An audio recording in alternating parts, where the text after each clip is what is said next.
We continue our celebration of AAPI Heritage Month with a real modern-day adventurer.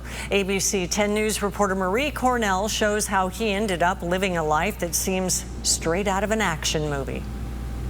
Albert Lin came to UC San Diego to study engineering, but it was here where he began his quest to find answers to burning questions, which has led him to many adventures that have taken him around the world. Having completed the very first scan of the pyramids here at Nuri, From the deserts in Sudan we'll focus on isolating the closest viable locations first. to the pyramids in Mexico, What else do you see in here? explorer Albert Lin has always had a passion to dig deeper, looking to find ways to tell stories showcasing various cultures while testing new theories. I think that it's a quarry. A quarry?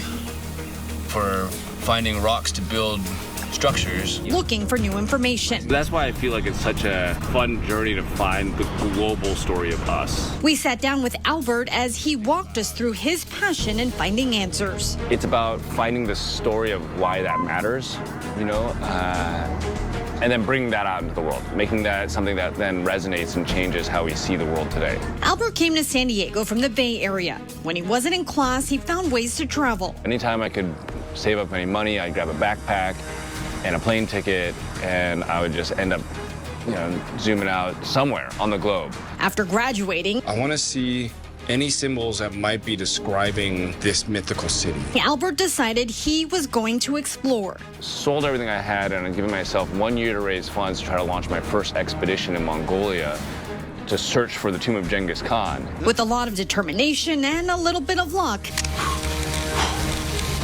Albert would get connected with National Geographic, getting the opportunity to make his dream a reality. I feel like every time you choose to believe in an audacious dream, even if it doesn't happen, the fact that you chose to try makes it the next time just that much easier to try again. I'm in. Door unlocked. Harness is good. But his view on life would be tested a few years later when he was injured in an accident. The roll bar of this vehicle came down and took out my right leg. His leg needed to be amputated. He laid in the hospital wondering, would he ever explore again?